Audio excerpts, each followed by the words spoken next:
Well, hello everybody out there. Obviously it's getting sunny outside because spring is on its way, and that means that so is Easter. And you may remember this time last year or thereabouts that there was some mention of Easter and certain people going overboard with all the decorations, but I would like to just assure you that we are, oh shit, bumping into stuff, but also we're different people now. You know, we've gotten a bit more mature, we've gotten a little bit more, you know, grown up and adult, and we don't have to infantilize all of these little tropes and rituals that we see each year, and that we can just see the passing of this sort of thing and not have to go completely overboard as if we are still children. Surprise!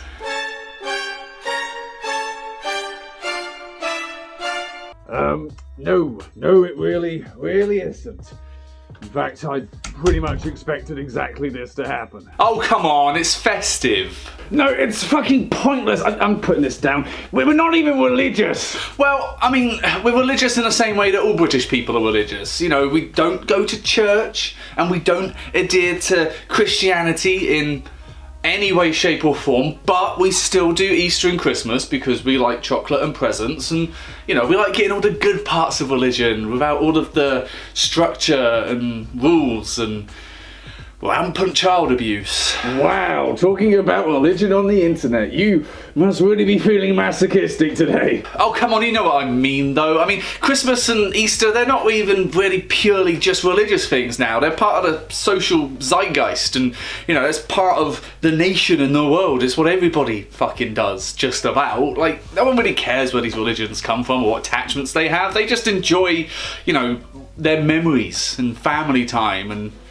getting free shit. Yeah, and Easter has apparently become a holiday to celebrate the NHS by, you know, eating yourself into a diabetic coma and making it their problem. Well, yeah, I mean, some people are always bound to go a bit overboard with it all. A bit? More than a goddamn bit, and I don't exactly blame them. I mean, the holiday is a bit fucking weird just to begin with. It doesn't really make any sense. I mean, Jesus supposedly died for our sins, right? Died so that all of our sins would be forgiven. So does that mean that everything I do doesn't fucking matter because Jesus has already picked up the bar tab? Go out, kill a guy, it's fine. Jesus has got you covered. He set you up 2,000 years ago before you were even born. Right. And now who's risking their life by challenging religion? Oh, right, yeah, obviously. Of course, it's okay to indoctrinate generations of children into all this thinking and use it as a justification to control their lives, but actually thinking for yourself and actually having a look at this and seeing what makes sense and what doesn't, no, that's all wrong. Can't do that. Boy, look at human history. That's literally how the world has run ever since we came along. You see, this is why dogs are better, alright? We don't have religion or anything like that. We just live our lives. Are you sure? I mean, I'm pretty certain, like 100% certain, I've seen you worshipping tea before. I don't worship tea, alright? I just appreciate its beauty, and I'm thankful to the universe for its contributions to my life. Okay, that makes sense, but I'll just counter that by saying that a lot of people would say that that's what all religions are about. Yeah, well, maybe, actually, to some people, I guess. Yeah. Also, I've seen the term poor worship before. What does... That is something entirely different, and it's something I don't think you're gonna really want to get into right now. Right, no, yeah, good point. Shall we... I don't know, hunt for some Easter eggs that maybe the Easter bunnies left behind, and then, you know, continue to remember Jesus dying for our sins? Oh, of course, yeah, how stupid of me. Let's go return to the mammal that somehow lays chocolate eggs for all of the children to find and eat. That's a good message to send to children. No, it's fine, thanks. I think I'm going to return to reality, actually. You should maybe join me. Fine. Go on then, my son. Return to your life of sin. Well, I mean... isn't it just my duty to sin? Otherwise, I mean, Jesus died for nothing, right? Wait, no, that's not exactly what that's... Fuck, god damn him and fucking logic. Oh, go on, fucking hit him, that is your job. You are at work right now, tight speedos and all. Alright, lift that man up and fucking throw him. What the fuck are you watching in here? It's WrestleMania season. So, you know, it's that night of the year where we all just pretend that a bunch of, you know, sweaty, meaty guys bumping meat in the ring, fighting over shiny bits of clothing is, you know, normal. And it's fun. Okay, and that's appealing to you, is it? Do we need to have a talk? It's fucking insane. That is what is so appealing about it. It's just, it's like Nicolas Cage, you know? Like, it's completely out of its goddamn motherfucking mind, but in a good way. In a so bad it's good way. And still sort of impressive at the same time. Aha, right, yeah. You do know it's all fake, right? I mean, obviously, shit. What do you think I am? Have you seen some of the storylines that these guys are putting on? Obviously it's fucking fake. Or scripted at least. No, see, I'm an actual worker and not like a 12-year-old boy, so I don't tend to keep up with it too much anymore. Oh, well then please let me fill you in and obviously stop me if it gets a little bit too bizarre. Okay, yeah, that's going to happen a lot. Okay, well I mean you've got your standard fare such as, you know, your typical big muscly guys. We've got Bobby Lashley and a big Scottish guy who are just, you know, they just hit and throw each other around for a belt. That's some pretty cool shit. You had some of the women's matches are pretty badass. You know, Sasha Banks and Bianca Belair fucking tore it up, but on a hell of a performance. Really athletical and, you know, impressive. That was some good shit. So, only slightly homoerotic then. And what else happened on that night? Oh, yeah, so there was the really big guy who is apparently a fucking train for some reason, don't ask. But we don't really talk too much about him that much because he had a really embarrassing Tinder profile, which was hilarious to look at. And he just is beardy and shouts and screams. He decided that he was going to fight the son of the boss because the son of the boss called him stupid. So they've erected a steel cage for this fucking corporate guy to just get murdered in. So state-sanctioned murder, pretty fucking sweet. Well, that's firmly rooted in reality, so I can see that happening. Because the guy retired, there's no Undertaker match, so unfortunately the undead biker cowboy wizard dude, he's not showing up anymore. But that's fine, because we've got a match with The Fiend and Randy Orton. So you got, like, Randy Orton is just a fucking guy. He's a guy. He has one move, and people, for some reason, like him for that, so he got a career off of it. And he's fighting this guy called Bray Wyatt, who used to be a fat guy at NXT called Husky Harris. That didn't work, so Bray Wyatt then decided to start up a fucking Louisiana cult and then indoctrinate people into it with like sheep masks and shit, and he had a lantern and some spooky ghost children. But that didn't really work out too well because then some other guy who was just off his tits, just completely broken up and shit. They had a tag team, but that died on its ass. And then Bray didn't really know what to do, so he became a children's TV presenter like Mr. Rogers. Only one that has like a nightmarish horror movie persona that comes out and straight up snaps necks when he's angry and pissed off. And then he had a good run, but he had like a face, like a belt that was his face. It was a bit weird.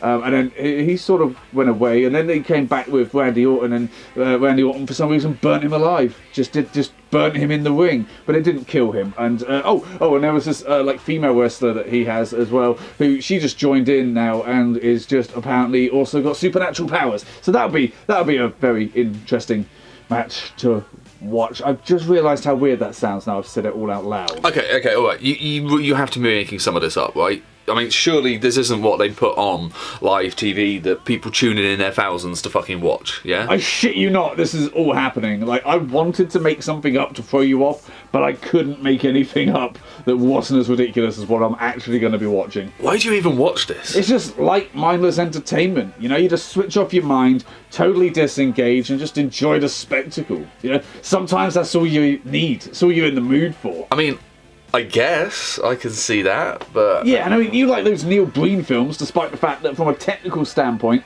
they are awful. Like, it's the same fucking concept. Yeah, but that's the fun of them. Yeah, exactly. Same concept. Same fucking thing here. Well, alright then. As long as it makes you happy, I guess. What, watching two greasy, big, muscly guys grabbing each other and grunting? Hell, throw a fucking fursuit in the mix and it's just like half of Twitter. And on that note, I'll leave you to it. Oh, finally, some peace and quiet. Now fucking hit him!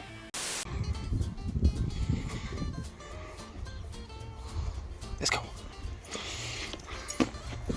It's a bird. You ain't gonna be able to catch it.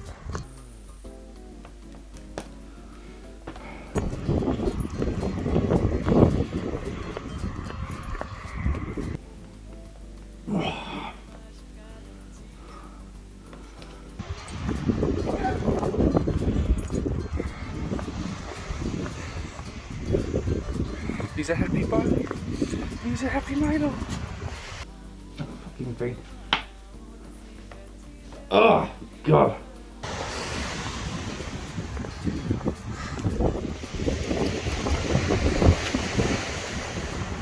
Good boy.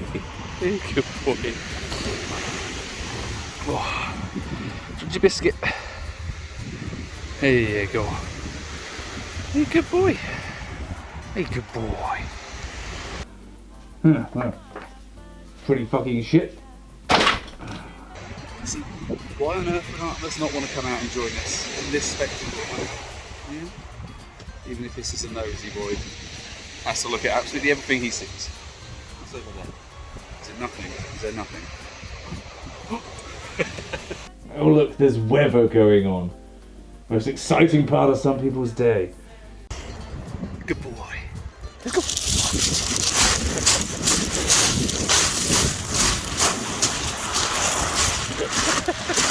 It's cold. Okay, get the paw in. Yes. Okay. Okay. How do I take the fucking... Oh god.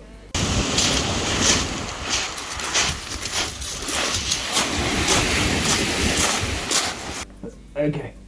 Yes. Hello. We've got paw. Wait, how do I take a... Wait, it's videoing. Oh, for fuck's sake. I love that boy. He's a happy duck. Oh. Come on then, let's go.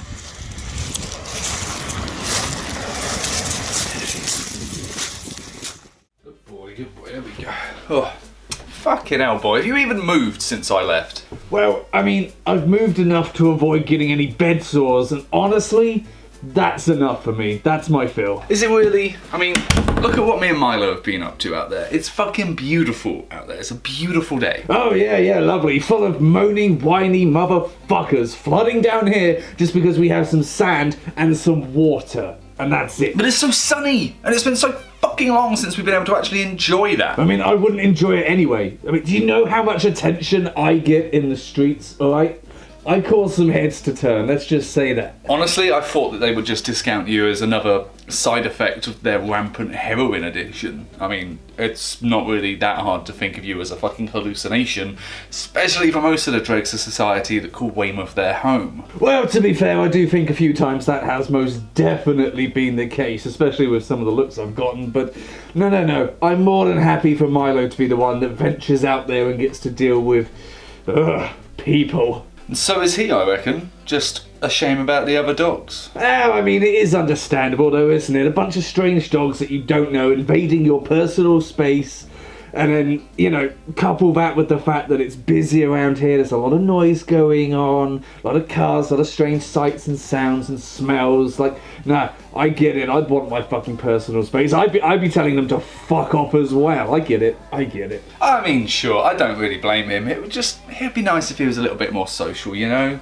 I mean, he is getting better all the time and more comfortable, so it gives me hope. Yeah, it's a process, you know that. I mean, just keep doing what you're doing at his own pace and he'll figure things out. He'll get comfortable. He'll learn what the world's all about.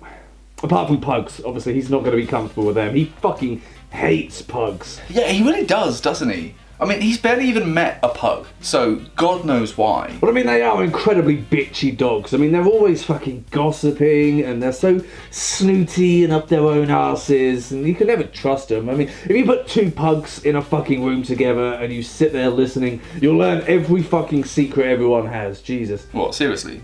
You mean dog breeds have stereotypes to other dogs? Well, I mean, of course. I mean, you have like your Labradors, they're good company, they're good mates, a little bit, you know, all over the place, but they're lovely. Then you've got things like Staffies. Staffies are fucking great. They're lovely, really friendly, smiley little doggos, but they're a little bit like Cockney. They're the sort that you'd meet down the pub for a few pints after work, and they give you a good time. Greyhounds are just fucking speed freaks. Just, like, actually on crack, I swear to God. Boxers are lovely. They're just kind of dumb, you know? Like a little bit dumb. But they're nice enough, though. Chihuahuas are feisty little fuckers. Like, you don't cross with those. Like, at any moment you feel like one could, like, pull out a knife and that's it, you're done. Huskies all think they can sing but don't realise that none of us enjoy their singing. So they're a little bit like drama geeks. You know how it is. Yeah, everyone's got stereotypes and they all come from somewhere when it comes to dog breeds. Huh. Shit. Well, I guess you learn something new every day, don't you? Anyway, I better get him his breakfast, otherwise he's going to be upset because he's probably already fucking waiting for it, just as much as you always do for tea. And yes, I will make tea whilst I'm at it. God damn right, you better be making tea.